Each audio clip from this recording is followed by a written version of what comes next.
Halo Sobat Bola yang budiman dan yang budi setiawan. Kembali lagi di saluran berita paling jujur, di mana kebenaran seringkali lebih pahit daripada kopi tanpa gula di kantor PSSI. Hari ini kita bahas bursa transfer Liga 1 yang lebih panas dari aspal Jakarta siang hari, dan nasib pelatih timnas kita John Herdman yang saat ini statusnya lebih miris daripada jomblo di malam minggu. Klub-klub kita lagi pada kesurupan sultan pemirsa. Uang dihambur-hamburkan seolah-olah besok kiamat. Mari kita bedah satu persatu kegilaan ini. Kita mulai dari Persija Jakarta. Mereka baru saja membajak Fajar Fathur Rahman dari Borneo FC. Bayangkan, Fajar yang biasa di Samarinda yang tenang, sekarang harus berjibaku dengan macetnya Jakarta. Lalu ada Alaidin Ajarai, dot striker Maroko yang statusnya pinjaman. Karena statusnya pinjam, saya curiga dia kalau lari nggak bakal berani nabrak, takut lecet. Kalau dia cetak gol, selebrasinya mungkin cuma salaman sopan, takut ngerusak jersey yang nanti harus dikembaliin. Pindah ke Bandung, Persib makin nggak masuk akal.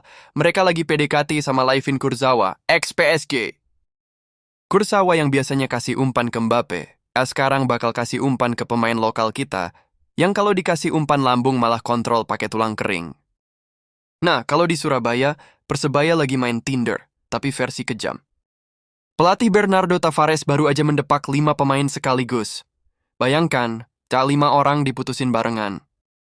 Sekarang Tavares lagi nyari striker lokal yang speknya nggak masuk akal.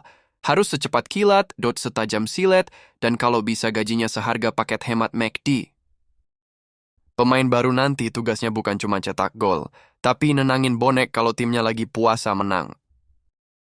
Lalu ada Semen Padang. Mereka bikin kejutan dengan mendatangkan ex-pemain Athletic Bilbao. Yang terbiasa main di La Liga, sekarang harus siap-siap main di stadion yang rumputnya kadang lebih mirip kebun singkong. Kontribusi terbesarnya, mungkin dia bakal jadi orang Spanyol pertama yang bisa membedakan mana rendang asli dan mana rendang yang bumbunya cuma pakai instan. Tapi pemirsa, di atas semua keglamoran itu, ada satu orang yang paling kasihan. John Herdman. Pelatih kelas dunia yang pernah bawa Kanada ke Piala Dunia ini, sekarang di timnas Indonesia nasibnya kayak pendekar kesepian. Dia cuma ditemani Cesar Meilan, pelatih fisik. Setelah Cesar Meilan, pelatih fisik yang bakal bikin pemain kita lari sampai lupa jalan pulang, kabarnya akan ada gelombang asisten baru yang menyusul. Ketua BTN, Pak Sumarji, sudah membocorkan bahwa ada 2 asisten bawaan Herdman dari luar negeri. Satu sudah jelas, Cesar Meilan. Nah, yang satunya lagi masih menjadi asisten gaib alias belum disebut namanya.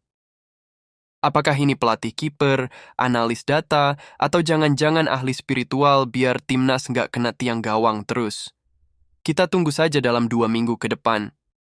Nama-nama seperti Mauro Biello, tangan kanan setia, atau Erik ten Lado, si gila data, santer disebut bakal menyusul. Kalau gerbong ini beneran datang, semoga mereka nggak kaget kalau data di Indonesia kadang lebih acak-acakan daripada jadwal kondangan. PSSI sedang menyeleksi pelatih lokal untuk mendampingi Herdman sebagai bagian dari warisan.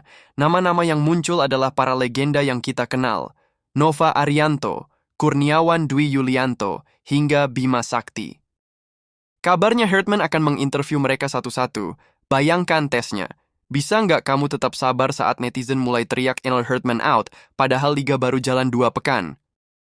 Jadi kesimpulannya, pemirsa Bioinformation yang budiman, saat ini Herdman memang masih lonely cuma berdua sama Cesar Meilan. Ibaratnya, mereka berdua ini adalah boy band duo keras di timnas. Tapi dalam beberapa minggu ke depan, stafnya bakal makin ramai. Semoga saja banyaknya asisten ini. Bukan cuma buat bikin paguyuban baru di pinggir lapangan yang kerjanya cuma ngopi dan gosip. Tapi beneran bisa bikin timnas kita nggak cuma jago passing pendek di media sosial, tapi juga jago passing pendek yang berujung gol di lapangan. Target juara Piala AFF itu tinggi, Bung. Jangan sampai ekspektasi kita setinggi langit ke-7, tapi modal staf kepelatihannya cuma seadanya, cuma cukup buat beli nasi bungkus di depan Senayan.